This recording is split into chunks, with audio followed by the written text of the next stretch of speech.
Got some people behind you now, man. Don't forget that now. My God. My God.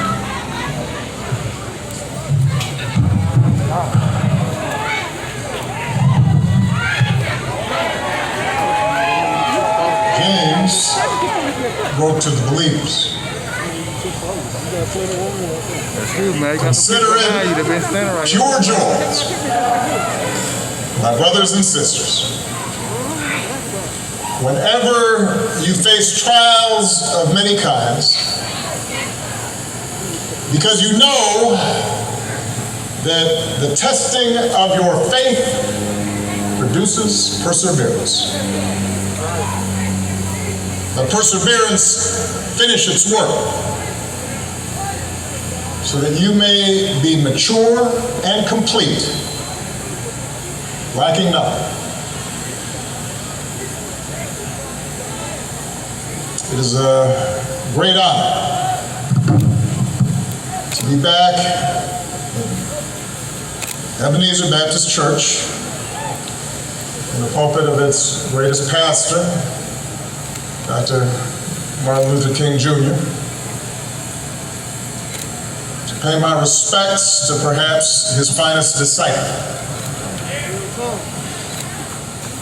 an American whose faith was tested again and again to produce a man of pure joy and unbreakable perseverance, John Robert Lewis. To those who have spoken, to Presidents Bush and Clinton, Madam Speaker, Reverend Warnock, Reverend King, John's family, friends, his beloved staff, Mayor Bottoms. I've come here today because I, like so many Americans, owe a great debt to John Lewis and his forceful vision of freedom. You know, this country is a constant work in progress. We're born with instructions to form a more perfect union. Explicit in those words is the idea that we're imperfect. That what gives each new generation purpose is to take up the unfinished work of the last and carry it further than any might have thought possible. John Lewis, first of the Freedom Riders, head of the Student Nonviolent Coordinating Committee, youngest speaker at the March on Washington, leader of the march from Selma to Montgomery, member of Congress representing the people of this state and this district for 33 years, mentor to young people, including me at the time, until his final day on this earth. He not only embraced that responsibility, but he made it his life's work, which isn't bad for a boy from Troy. John was born into modest means. That means he was poor.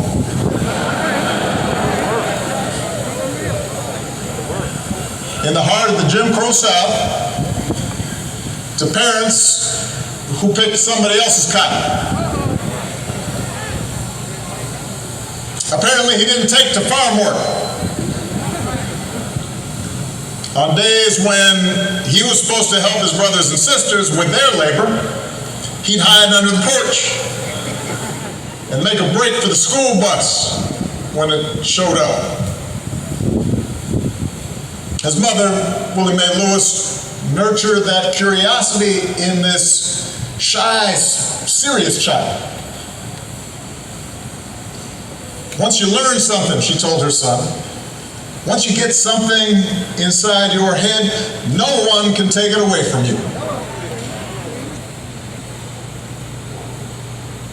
As a boy, John listened through the door after bedtime. His father's friends complained about the clam.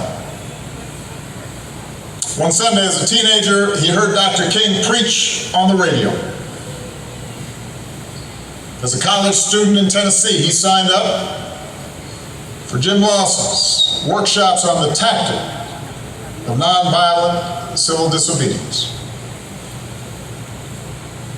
John Lewis was getting something inside his head,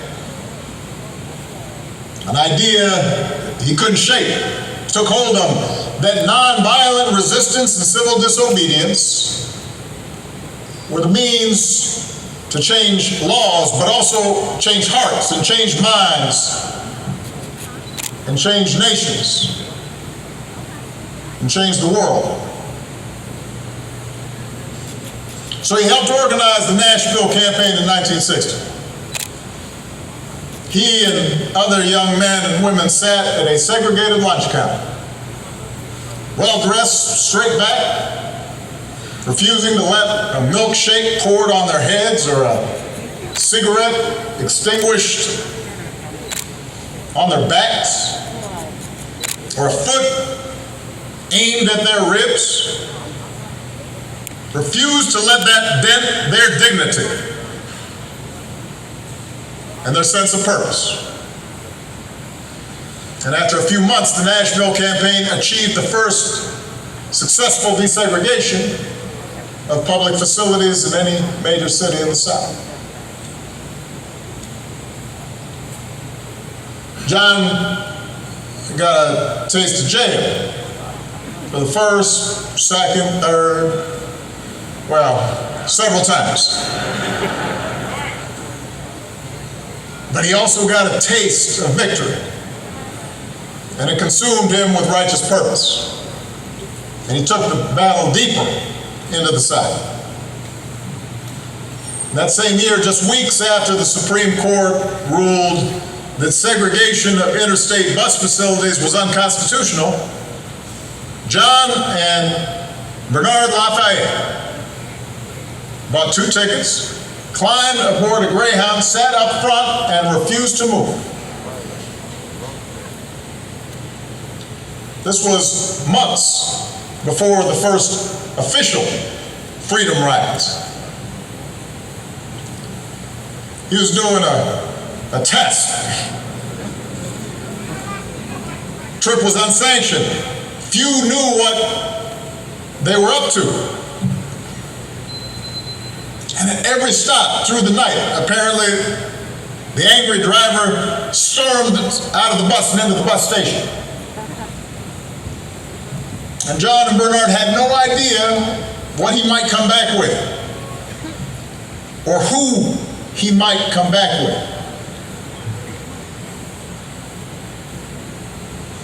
Nobody was there to protect them.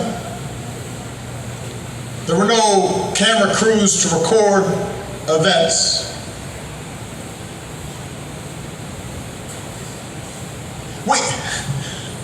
Sometimes we read about this and we kind of take it for granted, or at least we act as if it was inevitable.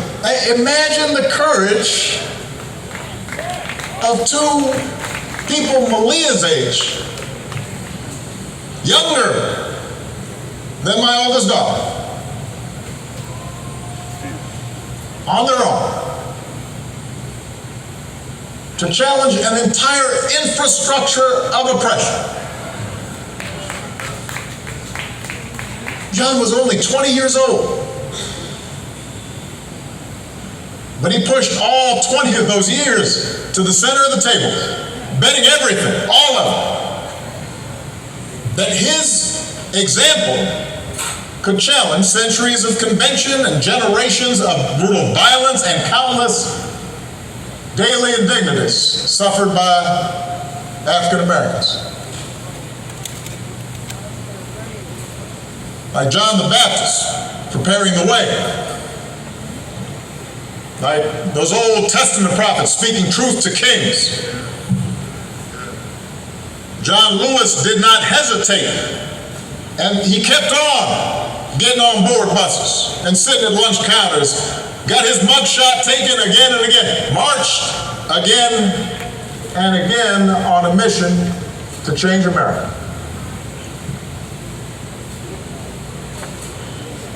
Spoke to 250,000 people at the March on Washington when he was just 23.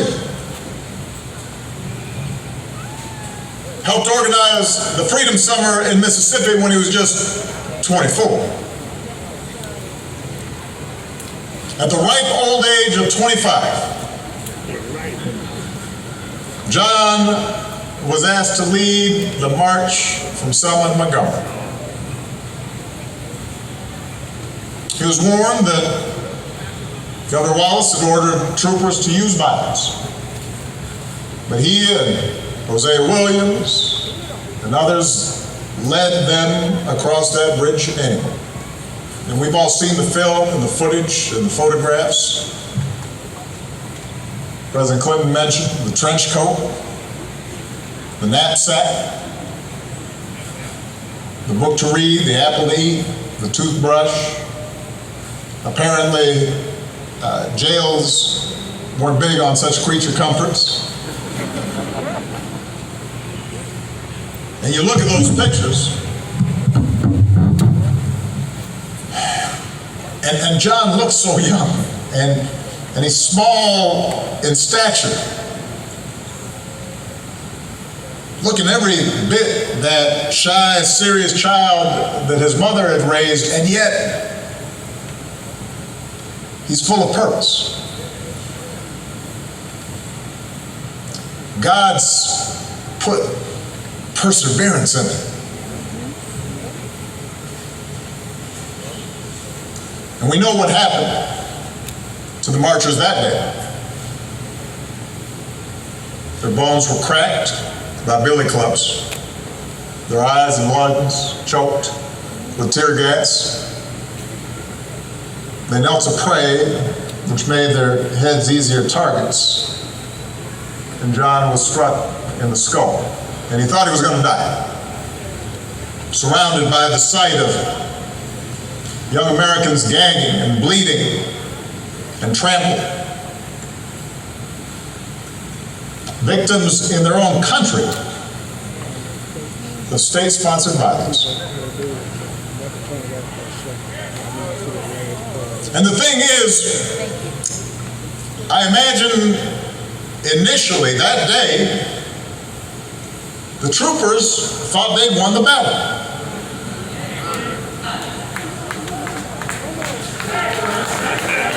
You can imagine the conversations they had afterwards. You can imagine them saying, yeah, we showed them. They figured they'd turn the protesters back over the bridge.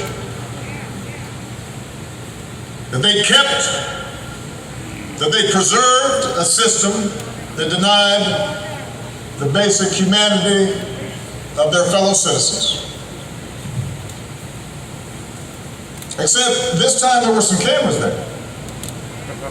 This time the world saw what was going on, what happened, bore witness to Black Americans who were asking for nothing more than to be treated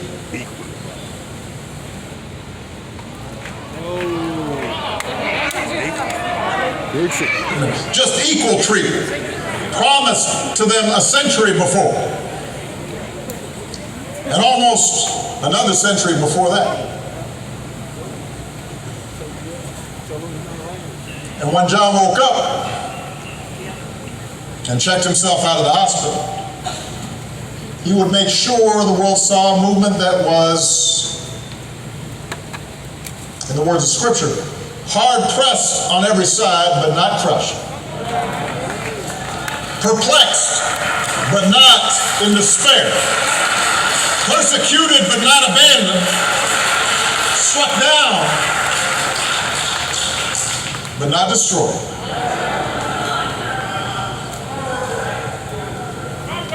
They returned to Brown Chapel, a battered prophet, bandages around his head. And he said, more marchers will come now. And the people came. And the troopers parted. And the marchers reached Montgomery. And their words reached the White House. And Lyndon Johnson, son of the South, said, we shall overcome. And the Voting Rights Act was signed into law. The life of John Lewis was in so many ways exceptional. It vindicated the faith in our founding, redeemed that faith. That most American of ideas, the idea that any of us, ordinary people without rank or wealth or title or fame, can somehow point out the imperfections of this nation and come together and challenge the status quo and decide that it is in our power to remake this country that we love until it more closely aligns with our highest ideals. What a radical idea. What a revolutionary notion. This idea that any of us, ordinary people, a young kid from Troy, can stand up to the powers and principalities and say, no, this isn't right, this isn't true, this isn't just. We can do better. On the battlefield of justice, Americans like John, Americans like Reverends Lowry, C.T. Vivian, two other patriots that we lost this year, liberated all of us. That many Americans came to take for granted. America was built by people like them. America was built by John Lewis's.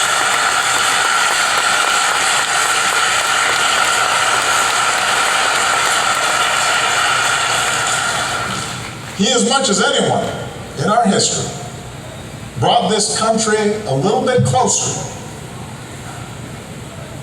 to our highest ideals. And someday when we do finish that long journey towards freedom, when we do form a more perfect union, whether it's years from now or decades or even if it takes another 2 centuries, John Lewis will be a founding father of that fuller, fairer, better America.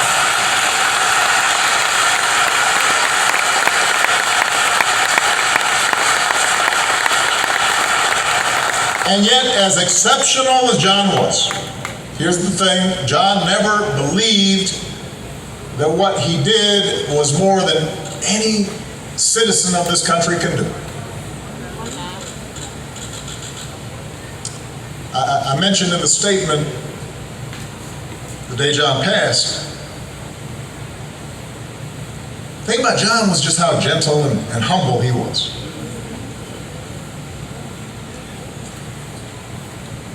And despite this storied, remarkable career, he treated everyone with kindness and respect because it was innate to him.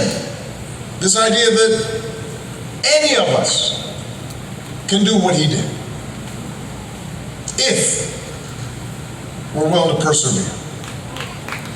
He believed that in all of us there exists the capacity for great courage. That in all of us there's a longing to do what's right.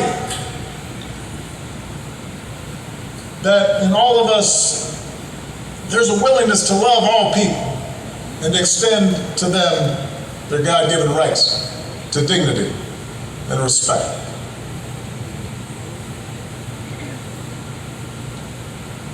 So many of us lose that sense. It's taught out of us. We start feeling as if, in fact, we can't afford to extend kindness or decency to other people. That we're better off if we're above other people and looking down on them. That's only in our culture. That's only in our And so often that's encouraged in our culture. But John always said, he always saw the best in us. And he never gave up. And never stopped speaking out because he saw the best in us. He believed in us even when we didn't believe in ourselves. And as a congressman, he didn't rest. He kept getting himself arrested. As an old man, he didn't sit out any fight. Sat in all night long on the floor of the United States Capitol. I know his staff was stressed.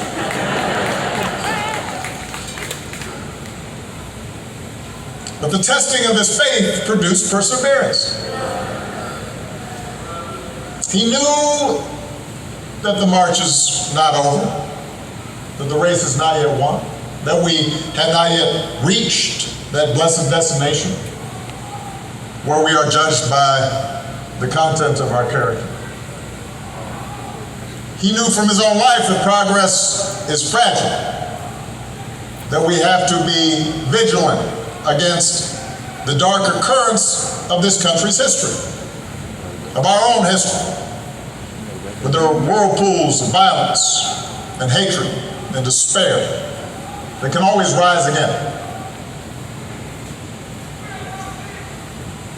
Bull Connor may be gone, but today we witness with our own eyes police officers kneeling on the necks of Black Americans. George Wallace may be gone, but we can witness our federal government sending agents to use tear gas and batons against peaceful demonstrators.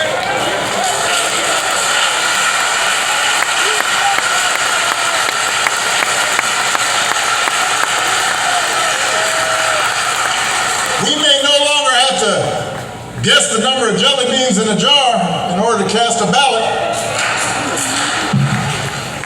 But even as we sit here, there are those in power who are doing their darndest to discourage people from voting by closing polling locations and targeting minorities and students with restrictive ID laws and attacking our voting rights with surgical precision, even undermining the Postal Service in the run-up to an election that's going to be dependent on mail-in ballots so people don't get sick.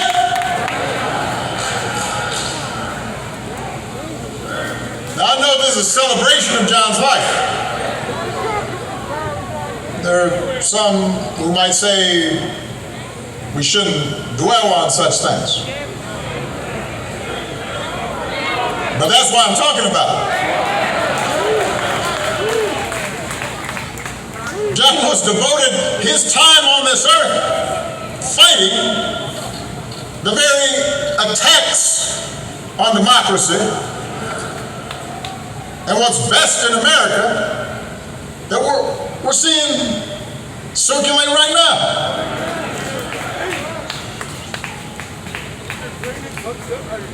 He knew that every single one of us has a God-given power, and that the fate of this democracy depends on how we use it. That democracy isn't automatic. It has to be nurtured.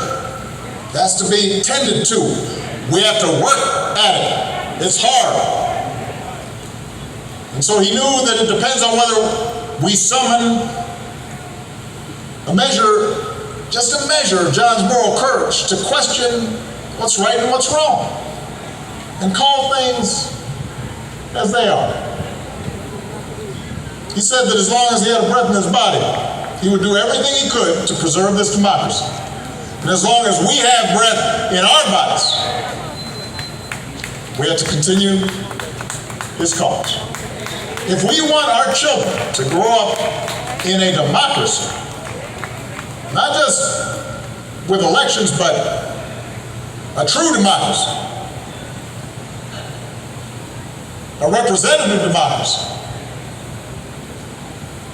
a big-hearted, tolerant, vibrant, inclusive America of perpetual self-creation, then we're going to have to be more like John. We don't have to do all the things he had to do because he did them for us. But we got to do something. As the Lord instructed Paul, do not be afraid. Go on speaking. Do not be silent, for I am with you. And no one will attack you to harm you, for I have many in this city who are my people. It's just, everybody's got to come out and vote. We got all those people in the city, but they can't do nothing. Like John, we've got to keep getting into that good trouble. He knew that nonviolent protest is patriotic, a way to raise public awareness and put a spotlight on injustice and make the powers that be uncomfortable. Like John, we don't have to choose between protests and politics. It's not an either-or situation. It's a both-and situation. We have to engage in protests where that's effective, but we also have to translate our passion and our causes into laws, institutional practices. That's why John ran for Congress 34 years ago. Like John, we've got to fight even harder for the most powerful tool that we have, which is the right to vote. The Voting Rights Act is one of the crowning achievements of our democracy. That's why John crossed that bridge. That's why he spilled his blood. And by the way, it was the result of Democratic and Republican efforts. President Bush, who spoke here earlier, and his father signed its renewal when they were in office.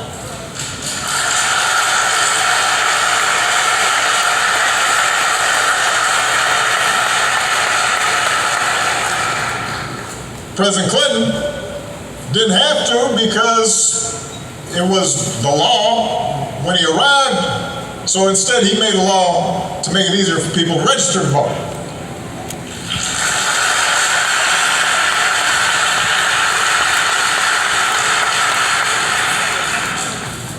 But once the Supreme Court weakened the Voting Rights Act, some state legislators unleashed a flood of laws designed specifically to make voting harder. Especially, by the way, state legislators where there's a lot of minority turnout and population growth. That's not necessarily a mystery or an accident.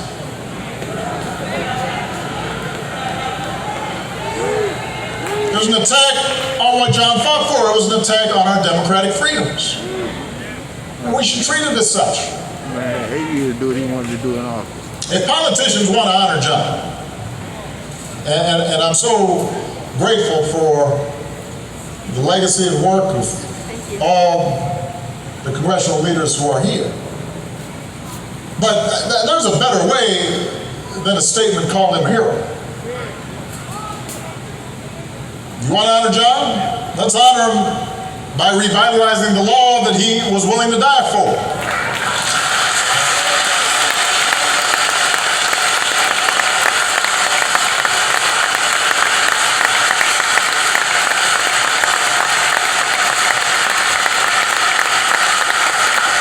And by the way, naming it the John Lewis Voting Rights Act, that is a fine tribute. But John wouldn't want us to stop there, just trying to get back to where we already were. Once we pass the John Lewis Voting Rights Act, we should keep marching to make it even better, by making sure every American is automatically registered to vote, including former inmates who've earned their second chance. By adding polling places and expanding early voting and making Election Day a national holiday, so if you are somebody who's working in a factory, or you're a single mom who's got to go to her job and doesn't get time off, you can still cast your ballot. By guaranteeing that every American citizen has equal representation in our government, including the American citizens who live in Washington, D.C. and in Puerto Rico. They're Americans.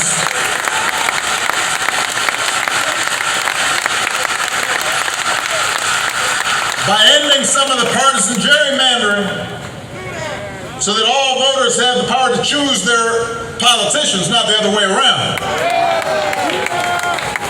And if all this takes eliminating the filibuster, another Jim Crow relic, in order to secure the God-given rights of every American, then that's what we should do.